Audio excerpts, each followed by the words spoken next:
যাক, সিঙ্গাপুরে এখন মেলা নাইতেছে, এখন তো ঘুমান নাই। সিঙ্গাপুরে এখন বাজে কয়টা? 12টা। বাজে 12টা 46। এখন ঘুমান নেই। সিঙ্গাপুরের টাইম কি করে জানেন? সব জায়গার টাইমে আমি জানি। কোন জায়গায় টাইম করবেন বলে, সব জায়গায় টাইমে আমি বলে দিতে পারবো। যেমন এক জায়গায় টাইম। হয়তো কেউ আছে, কথা বলা হয় এই জন্য হয়তো জানেন।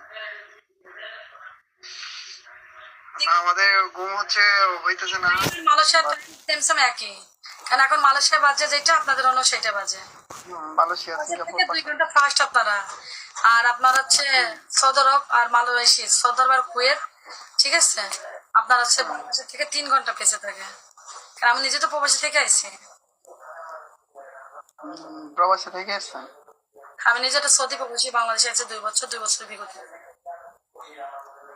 ও, কয় বছর ছিলেন সৌদি আরবে?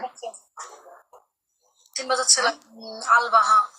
আলবা ছিলাম 2 বছর, তাইবে ছিলাম 1 বছর। এই 3 বছর আমি থেকে আসছি। এখন বর্তমান বাংলাদেশে আছি। আবার যদি ভালো না লাগে নেক্সট টাইম যাবো, কিন্তু কবে যাবো বলতে 6 মাসও লাগতে পারে, 1 বছরও লাগতে পারে, আবার 1 মাসও লাগতে পারে। আমার মনে নাও যেতে পারি, তাই না? কারণ আমার জীবনে অনেক ইচ্ছা ছিল। আমি আমার ফ্যামিলির থেকে বলতাম যে আমি যদি জীবনে বেঁচে থাকি, একদিনের জন্য হলো সৌদি আরবে আমি পা রাখবো। আল্লাহ পাক আমার আশাটা পূরণ করেছে, যে আমি সৌদি আরবে 3 বছর থেকে আসলাম একটা না। যেখানে আছে আমি খুব থাকেন যত মানে বড় কান্ট্রিতে থাকেন, সৌদি আরবে আসা লাগবে উমরা হজ করার জন্য। যে হজ করতে আসে হজ করার জন্য, হ্যাঁ যাওয়ার মানে এমনিতে সৌদি আরব যাওয়ার মানে মনের ভিতরে অকলতা বেশি। মানে এখন আর মানে অন্য দেশে যে গিয়া না না ভাই, কাজ আমি হজ করতে পারবো না। সিঙ্গাপুরে লাস্ট। যাই নাই, আমি যখন চলে আসবো, আসার 1 সপ্তাহ আগে তারা হজ করতে গেছে, আমার নিয়ে যায়নি। আচ্ছা, জানিয়ে জানি মিথ্যাটা বলে লাভ আছে? আমি যদি হজ না করি, মিথ্যা কথা, তাহলে আমি আপনাদের সামনে মিথ্যাবাদী আল্লাহর কাছ থেকে গুণা দাঁড়িয়ে থাকলাম।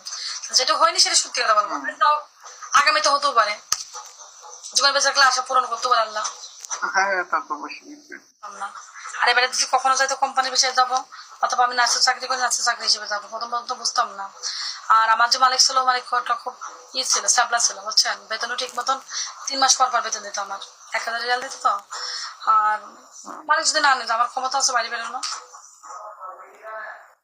বলছিল 1000 রিয়াল 4 মাস থাকার বেতনে আমার নিয়ে যাবানি। তো আমার ডেট বুঝে গেছে 2 বছর, সেখানে আমি আরো 1 বছর থেকে আসলাম, আর থাকিনি, চলে এসছি। এবারে না হোক, আরেকবারে যাবো, সমস্যা কি? আল্লাহ হাতে বাঁচতে রাখেন।